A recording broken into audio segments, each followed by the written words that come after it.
Baca, balik lagi ke episode bareng BPH. Ada Sekum, Aku Astrid. ada Bendung, Regina.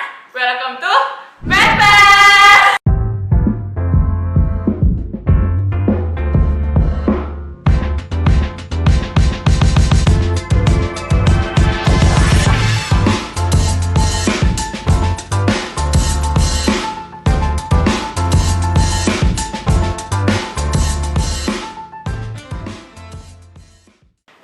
Jadi kalau ada yang nggak aware, kami tuh lagi nggak di secret tapi take-nya ini di salah satu rumahnya anak jenderal. Kami numpang betul karena ini take-nya pas libur. Buat dapetin jadwal 2 orang ini tuh susah kali buat jatuhinnya. Nggak tahu kenapa, tahap apa sibuknya juga nggak ngerti aku. Sibuk apa sih Len? Ya, sibuk mikirin hidup. Sibuk. Nggak valid jawabannya, nggak valid. Kalau Astrid sibuk apa Ini sih? kan calon alumni deket. Oh iya, yang ditunda itu ya. Sibuk saya manusia biasa. Apa tuh contohnya? Kalau boleh tahu. Harus lucu ya? Harus lucu. Halo Vigo. Vigo. Karena kan ya gitulah ya. Jadi hari ini tuh kita mau bahas soal apa ya, ini homage buat kepengurusan 2022-2023 karena udah mau di ujung juga kan. Sedih kan? So far sih ada sedihnya, ada happy-nya. Masa sih? Gak yakin aku. Sedih gak kalian? Udah mau berakhir ini Sedih. kerja Rodi kita ini. Sebenarnya sedihnya tuh karena momen-momennya gak bakal keulang lagi daripada mencar. Course kan karena kita juga udah mahasiswa akhir. Betul. Terus senangnya karena ya itu Coba akhirnya pikiran. Iya. Ya karena jujur kalau misalnya dulu pas masih aktif kuliah dan kami lagi jadi pengurus juga, itu kayak walaupun gak ada hari kuliah nih, kami datang ke kampus demi HMM ini. Itu betul nggak tuh HMM dulu ya? Yang selalu ada eventnya. Betul. Nah, karena tadi udah bilang selalu ada event, kira-kira apa proja atau event HMM yang paling memorable buat kalian berdua dari Diana dulu? Oke. Kalau menurut aku yang paling memorable itu waktu upgrading. Kenapa upgrading? Karena itu pertama kali kita as in HMM kerja bareng dan sama-sama buta gitu loh. Dan ada satu awal ya? Iya, ada satu momen di mana bingung kali nih cari uang dari mana ya gitu-gitu. Ternyata kayak oh iya, kan ada proposal, itulah gunanya juga sharing sama alumni. Betul. Gitu. Itu keriuhan-keriuhan di awal yang kayak kenapa ya susah gitu. Lagian itu juga ini kan kayak bentuknya timker tapi itu kita sama-sama masih baru.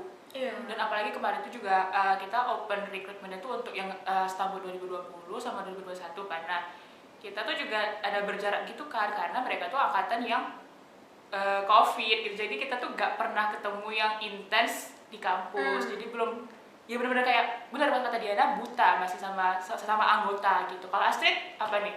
Kalau menurut aku setiap proja tuh ada kesannya tersendiri. Ada suka anak dengar ini sendiri gitu. Ya itu. Nah, kayak kalau upgrading tuh ya sama kayak Diana karena itu pertama lagi kita gitu kan. Pertama kali membentuk suatu tim untuk kerjasama bareng dari 19-20-21. Betul. Nah, terus ada juga nih satu LDK. Itu Tuh, LDK itu apa? Berarti ada yang lupa. LDK.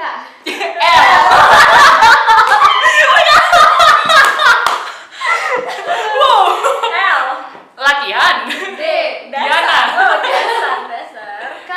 Kepemimpinan. Tuh dia LDK.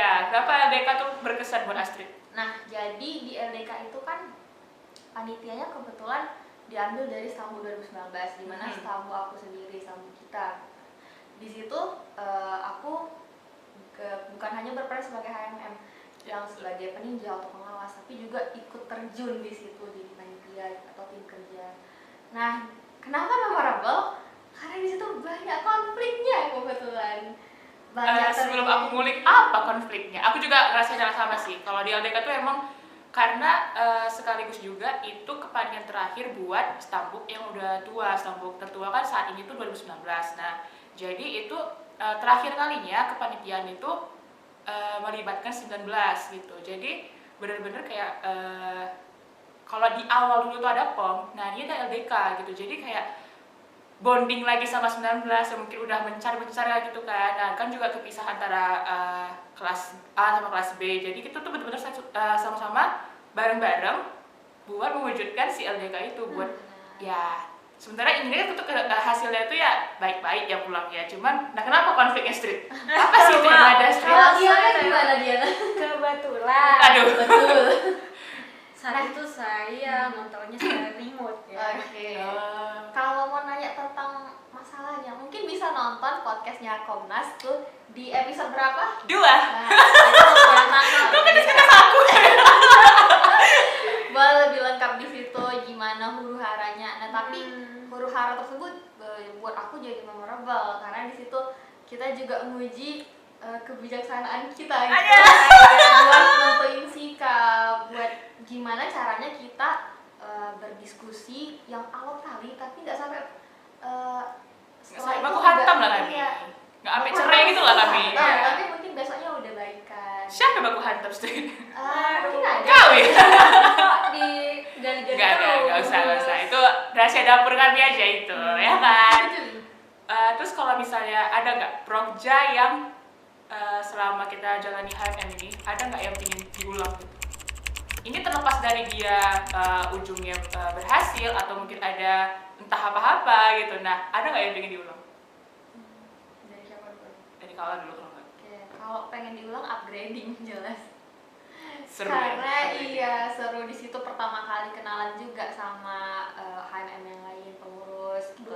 Yang bonding awal tuh di situ. Aku nggak relate, nggak ikut aku. Iya, sayang sekali. Diana, baksos. Kenapa ya? Karena kenapa tuh? pertama di baksos itu aku langsung terjun jadi timker karena dia sifatnya timker, dimana aku tuh dapetin di humas gitu. Pertama kali aku di humas dan dikasih tanggung jawabnya itu untuk ngurusin media partner gitu. Jadi di situ tuh belajar yang namanya kayak gimana cara komunikasi dengan pihak luar. Jadi tuh kayak kita tuh as a representative of HMM ya emang sebagai pengurus tuh emang kita tuh representatif si HMM, tapi gimana caranya nih lewat chat doang itu tuh bisa merepresentasikan Prokja Baksos kita ini sebagus itu, sedetail itu dan sesingkat mungkin. Nah, Aku terharu loh dia bilang baksos. Agak tercengang aku. ya karena di situ benar kerja terus. Yang lebih seru adalah ternyata hari H itu kayak bener-bener dari awal pagi sampai akhir tuh kita bareng-bareng HMM bener-bener ngelakuin sifatnya halnya kemanusiaan, donor darah, terus itu semua kayak berjalan lancar gitu loh, donor darah, talk show itu tuh running smooth gitu, sampai bahkan di baksos langsung di tempatnya di desanya gitu kayak bener-bener nyangkul-nyangkul bareng. Nah, Eca nih kan sebagai ketua tinkernya langsung, apa yang dirasain before afternya gitu? Pas before-nya itu, pas persiapan bakus itu asli aku gak tidur. Aku pusing kepala aku. Karena kayak ini fun fact aja, aku tiap malam tuh selalu teleponan sama koordinator dananya, sama salah satu anak acara. Aku selalu telepon sama mereka kayak ini gimana? Ini bakal bisa gak? Karena balik lagi ya, setiap prokja itu pasti ada kendala di dana. Itu pasti selalu. Dan jadi kayak H-7 aja itu kayak masih gak yakin dana itu bakal terkumpul gitu. Ternyata setelah kayak udah H-3, H-1 bahkan itu alhamdulillahnya bisa kami jalankan ya, ada 2 hari itu. Jadi kayak setelah dijalani pun yang aku dapat tuh satu ya, kalau kita yakin bisa dan kita ketemu sama orang yang tepat untuk jalanin sebuah event, itu bakal jalan kok. Tapi sebisa mungkin minimalisir kekurangannya gitu. Kekurangannya pasti ada, cuman kalau kita tuh yakin itu bakal terselesaikan, jalan. Dan kedua tuh aku gak pernahnya ikut baksos. Ikut aja nih gak pernah sama sekali. Terus terlepas dari gimana cara ngapain timker, lebih ke untuk dampaknya ke masyarakat itu aku merasa terbayarlah capek semua timker itu gitu loh. Karena ngeliat antusiasme anak-anak di sana pas anak P dan P ngajar. Terus juga warga-warga di sana pas dibagiin sembakonya juga ya mereka berterima kasih sama kita gitu. Apalagi Kepling untuk lingkungan 10 Medan Polonia itu sangat welcome. Jadi aku merasa itu benar-benar dibantu sama faktor pendukungnya gitu. Jadi worth it lah. Karena kebetulan kali ini ada dia datang tiba-tiba, gak diundang tapi diundang sih. Please welcome Ketua HMM Vigo Tamusa.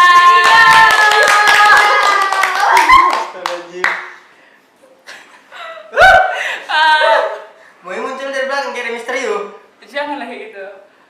Gila, bendahara akar-akar rambut tuh uang semua sini ya. Jadi tadi kami udah bahas kan gue sama Diana sama Astrid tadi. Karena kau baru datang nih, jadi aku mau nanya sebentar aja, apa progja yang berkesan sama kau? Sama satu lagi, apa progja yang ingin diulang? Progja yang berkesan. Kalau berdasarkan progresnya MSC. Kalau yang mau diulang, MSC juga? enggak. Nggak mau diulang. No kersing ya.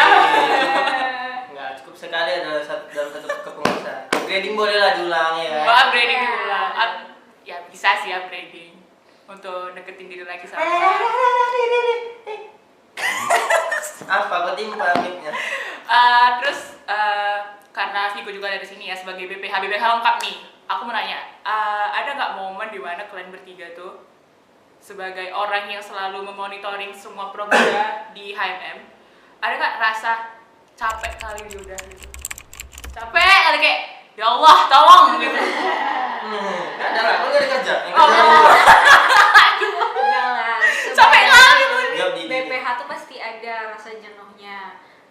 Tapi progja yang bikin jenuh itu ada 2, POM dan MSC. Kenapa Wah. POM? Karena itu kejadian-kejadiannya hari itu tuh nggak bisa diperkirakan.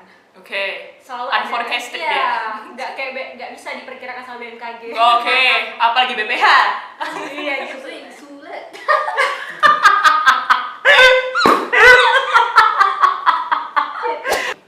Terus lanjut. Kalau POM itu permasalahan hari itu tuh harus diselesaikan. Kita Oke kawan-kawan, ini memang Teletubbies 2 ini mah agak payah juga atuh. Kenapa? Nggak bisa diperkirakan Iya, terus cuacanya. cuaca. Iya, Masalahnya. Setiap hari entahpun itu. itu dari hal-hal yang nggak bisa kita kontrol kayak cuaca, terus atau dari internal panitianya sendiri gitu. Terus permasalahan hari itu harus diselesaikan juga hari itu, nggak bisa ditunda-tunda sampai besok-besoknya. Terus karena kan kita POM itu panitianya itu Stambuk baru. Iya. Kayak yang kita rasain dulu kan. Kayak kita tiba-tiba Racun. datang, tiba-tiba langsung jadi panitia harus ngehubungin semua pihak. Kita nggak tahu budayanya gimana sama Senior cutting, gimana. sama Alumni. dosen gimana, sama alumni gimana, itu nggak tahu kan tata caranya. Yang namanya kita anak SMA Betul. masuk ke dunia kuliah gitu. Dan kita langsung dikasih tanggung jawab sebesar itu. Nah, cara kita nih sebagai pengurus ngeyakinin sama adik-adik saat panitia saat itu untuk gimana caranya someday ini bakalan worth it, ini bakalan berguna soft banget. skillnya gitu. Terus satu hal yang aku tangkap sih, POM itu cara terbaik untuk orientasiin kita sebagai maba. Cara terbaik karena apa? Di situ kita kenal teman, tahu teman, dekat sama teman, tahu mana yang bisa kerja, mana yang bisa nggak diajak kerja sama gitu-gitu. Betul Anil. Nggak mau jadi ketuanya tahun depan. Terus kalau MSC nih katanya. MSC, nah, MSC itu kan salah satu proyek terbesar lagi di Besar. HMM karena Paling besar soal skalanya udah gede banget gitu kan. Kita ngadain Olimpiade se-Sumatera Utara saat itu dan mengundang juga Guest star. salah satu guest star gitu. Nah, yang bikin jenuh itu adalah di saat panitia itu jenuh tapi nggak bilang ke kita gitu loh. Jadi kayak, oh kok nggak ada laporan ya hari ini atau apa-apa. Diam-diam aja. Diam-diam aja. Terus merasa pasti ada yang nggak aman. Ternyata pas sudah nanya, ya beneran nggak aman gitu Ya, kan. karena tuh Suuzon tuh baik loh ya. Suuzon itu baik. Kalau misalnya kayak ada masalah lah, ada emang. Ada itu. Terlalu banyak miskomnya kalau di MSC ya. Iya. Karena karena apa ya, karena besar itu kan acaranya, jadi kayak rasa takut itu pun jadi makin besar juga.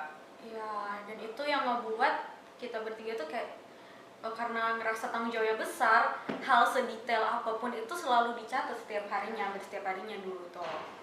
Dan bahkan itu H-1 tuh emang udah gak jenuh sebenarnya, tinggal ngecek hari-hari itu. Cuman ya tetap aja ada masanya dimana tuh kita tuh capek, dan mungkin panitia juga capek kita Pastilah. ribuhin Ya. terus. Tapi shout out untuk panitia MSC yang udah lancar nih, terhitung lancar dari awal, kan dari sebelum Dari awal pembentukan panitia sampai kemarin LPJ udah selesai dan semuanya Alhamdulillah. lancar. Yeay. Berhubung bicara tentang MSC dan POM, nah jadi kalau menurut aku karena ini proyek yang sangat berdekatan, jadi Iya sih, tuh. secara panitia juga di POM ada, di MSC juga overlap panitianya jadinya itu. panitianya. Nah kitanya juga sebagai bisa dibilang kita pengawas ya. Juga kadang-kadang ada masanya kita bingung, ada masanya juga kita kok kayaknya susah ya untuk nge-handle 2 panitia. Nah itu yang paling bikin capek, paling bikin jenuh, dan mungkin itu juga kadang makanya panitia ngerasa kok kayaknya kurang terbantu kadang-kadang. Atau ada kata-kata kayak pilih kasih, lebih Iya. ngurusin yang satu daripada yang lain. Tapi padahal nih ini MSC acara yang paling buat kita sering rapat. Setiap hari kita rapat sebelum BPH internal ya, benar. waktu puasa-puasa tuh. Hmm. Setiap hari nge-zoom kayak gitu ya. Ini gimana progres MSC, apa yang harus dikendalikan, apa yang harus dikondisikan. Makasih juga panitia MSC udah buat kami setiap hari rapat. Kalau nggak kami nggak pernah rapat. Makasih juga buat anak PDNP. Oh iya, untuk Anda dan teman-teman.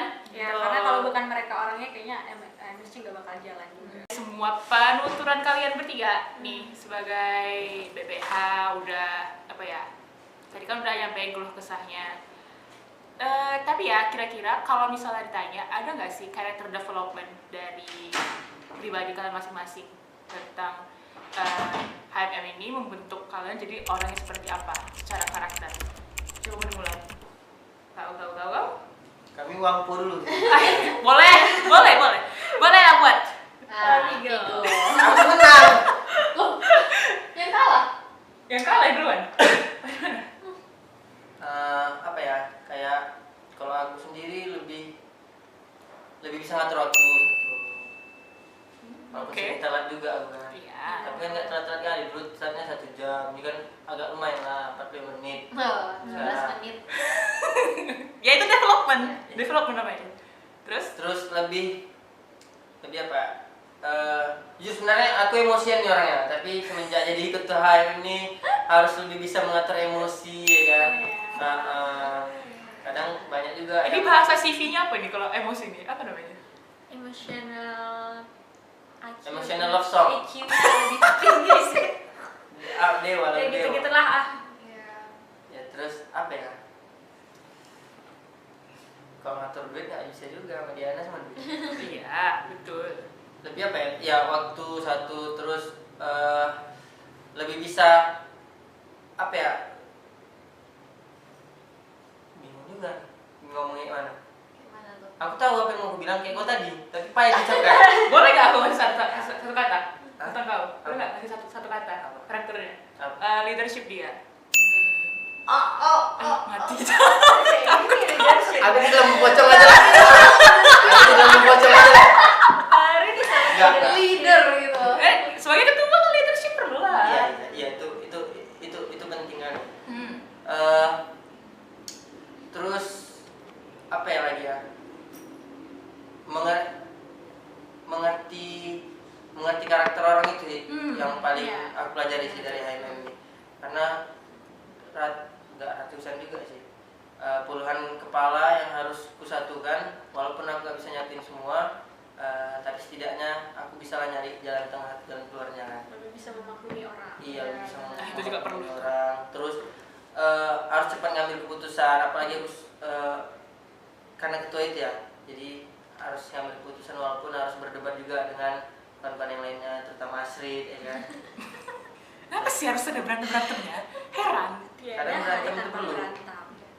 Oke, terus udah? Udah. Kalau Astrid, Diana? Kalau dari aku sama sih itu kayak toleransi. Ya, menurutku namanya berbagai macam orang dari latar belakang yang berbeda, lingkungan berbeda pula itu pasti beda-beda lah sikapnya, karakternya. Nah jadi untuk bisa kita bersatu di organisasi untuk melakukan sebuah program, pasti kita butuh toleransi hal-hal kecil, apalagi hal besar. Kayak ya setiap dari kita tuh pasti punya kekurangan. Nah tapi gimana kita caranya mentoleransi kekurangan dari orang, dan kita juga sadar kita tuh punya kekurangan juga gitu. Terus ya sama ngambil keputusan kayak gitu. Mungkin dulunya aku nggak terlalu berani untuk ngambil keputusan, tapi dari HMM ini aku belajar untuk nggak apa-apa kok ngambil keputusan, yang penting kita pikirin dulu baik-baik, kita diskusiin dulu baik-baik gitu. Diana gimana? Kalau aku lebih bisa ngontrol diri. Dulu aku orangnya super Malam, perfeksionis gitu, super perfeksionis. Nah, dan ternyata di HMM itu kita nggak bisa mengharapkan semua orang, seluruh panitia, seluruh kepala itu mengerjakan apa yang kita mau, apa yang udah ditetapin dari awal pakem gitu. Secara oh ya ini proyek ini tujuannya ini, kerjanya harus effortnya segini, ya nggak bisa gitu. Jadi itu jadi bisa mengontrol diri untuk nggak memaksa orang gitu, melakukan apa yang seharusnya dilakukan. Terus juga jadi tahu batas hak dan kewajibannya itu. Sebagai kapan aku sebagai bendahara, kapan aku sebagai pemberi masukan untuk ketua, untuk sekretaris, untuk koor, kapan aku sebagai peninjau, tahu itu batasannya dari mana. Mungkin dalam beberapa prokja yang dulu itu aku terjun langsung tuh ke bawah. Oh ini cek ini. Ternyata ya itu setelah disadari itu salah, itu bukan itu cenderung untuk kayak apa ya, merasa bahwa panitia itu nggak bisa melakukan itu. Jadi aku belajar untuk mengontrol diri sendiri. Itu karakter development yang aku dapatkan dari HMM. Dan of course belajar berpendapat, mengutarakan pendapat gitu. Itu penting sih. Iya, karena sebagai BPH itu pendapatnya ternyata setiap yang keluar dari omongan kita bertiga ini, mulut kita bertiga, ternyata itu benar-benar dimasukin ke hati orang-orang gitu. Padahal niatnya tadi hanya untuk kayak apa ya, sebagai evaluasi kata-kata penyemangat. Mungkin merekanya nangkapnya lain. Jadi menjaga bicara, menjaga lisan. Kalau di aku ya, kalau misalnya boleh nambahin karakter development aku, karena sebagai koor Komnas juga ya, kan komunikasi. Mungkin banyak yang kalian nggak tahu tuh kalau misalnya anggota itu boleh cerita ke pengurus sebenarnya. Anggota mau sesama pengurus boleh cerita ke misalnya koornya atau mungkin langsung ke BPH langsung. Tapi ada beberapa anggota dan pengurus juga yang personal gitu cerita ke aku. Jadi aku tuh secara karakter development tuh bisa jadi lebih orang yang pendengar gitu loh. Kadang orang itu minta saran itu bukan mau langsung dikasih kau harus kayak gini, kau harus kayak gitu, enggak. Karena ada orang yang tipe yang butuh didengarkan dulu, dipahami emosinya. Jadi secara karakter aku lebih tipe yang mendengarkan dulu, baru nantilah kita pikirkan gimana solusinya buat dia yang cerita itu. Terus sama kayak Diana, perfeksionis. Itu bisa dibuktikan tadi baksos kemarin ya, aku tuh pingin satset pingin kayak gini, tapi itu nggak bisa karena kendala itu pasti selalu ada, itu nggak bisa dihindarin, dan nggak bisa tiba-tiba tuh langsung dibilang nggak ada kendala kok gitu. Jadi mengontrol diri adalah karakter development yang aku dapat selama jadi pengurus HMM. Nah, kan tadi udah bahas karakter developmentnya ya, kayak ada beberapa hal yang aku notice dari mereka yang bikin cerita tadi, itu tuh penting untuk dibawa ke perkuliahan gitu loh. Nah, jadi kalau misalnya dari kalian bertiga, seberapa penting nih HMM atau berorganisasi di kehidupan kuliah? Siapa mau jawab nih? Ya, mungkin berhubungan erat ya dengan karakter development tadi. Jadi apa yang kita dapatkan di organisasi khususnya HMM mungkin bisa kita terapkan juga di dunia perkuliahan, seperti berkolaborasi, contohnya public speaking. Karena itu sangat penting ya di dalam dunia perkuliahan. Mungkin itu sih menurut aku dan kawan-kawan. Udah. Jadi berorganisasi Iya, itu jadi- menunjang Betul. kegiatan perkuliahan yang nanti dipakai untuk masa depan. Oke. Gimana ya aku bilangnya ya? Untuk merap up ini semua, sebenarnya kalau mau kasih pesan terakhir nih ya, karena juga ini homage untuk kepengurusan 2022-2023 karena ini udah mau di ujung banget nih. Jadi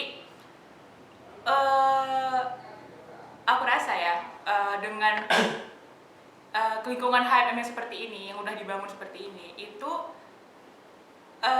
lumayan untuk bisa memprovide beberapa hal dari kepribadian kita sebagai individu karena kita pengurusnya kan. Nah, jadi tuh kayak karakter development-nya bertambah, terus mungkin relasi juga, pengalaman itu kan bisa diletakkan di CV maybe gitu. Nah, ada nggak pesan-pesan kalian untuk kepengurusan selanjutnya? Mungkin bisa mereka terapkan nih nanti pas mereka jalaninya. Dari siapa dulu? Asik lah. Oke, kalau dari aku mungkin lebih menekankan masalah diskusi ya. Balik lagi kayak yang aku bilang tadi, kita ini banyak kepala dari tempat yang berbeda. Nah, nggak mustahil tuh kalau kita punya banyak sekali pendapat yang harus disatukan untuk dapat suatu keputusan. Nah, caranya gimana? Pasti harus diskusi. Untuk diskusi itu nggak apa-apa kalau kita mengutarakan pendapat kita, tapi jangan sampai kebawa emosi. Oke, nggak apa-apa kebawa emosi, tapi jangan larut gitu loh. Dipertimbangkan lagi gimana dampak ke depannya. Kalau kita terlalu larut itu gimana lagi gitu-gitu. Jadi Diana?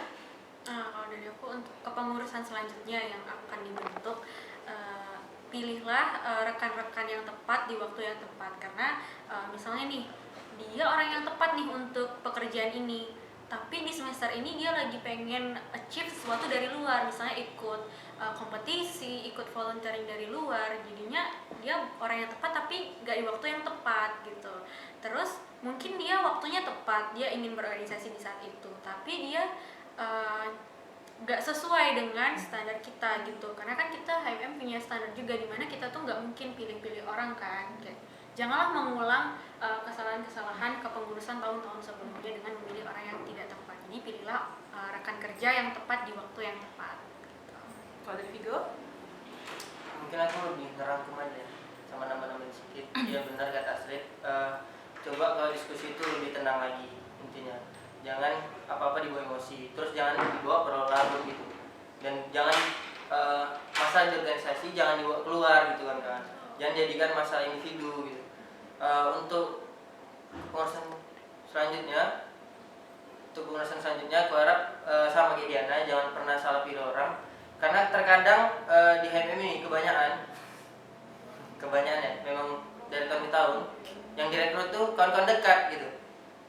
Karena pasti mau, belum tentu kawan dekat bakal terus ngikut sama kita gitu. Kadang kawan-kawan terdekat juga ngilang, itu yang membuat sakit hati dan bisa merusak pertemanan juga kan. Satu lagi, nggak semua orang suka sama kita. Jadi ada satu kata yang paling aku suka kali dari Diana, bendahara kesayangan aku ini. Bahkan Tuhan aja yang menciptakan kita masih ada banyak pembenci, apalagi kita yang nggak ada apa-apanya ini. Jadi tenang aja untuk HMM tahun depan, kalau memang banyak yang nggak suka sama kita, acuhkan aja, tetap melakukan yang terbaik. Itu aja intinya dari aku. Oke, terima kasih buat episode hari ini BPH, terima kasih waktunya. Bye bye.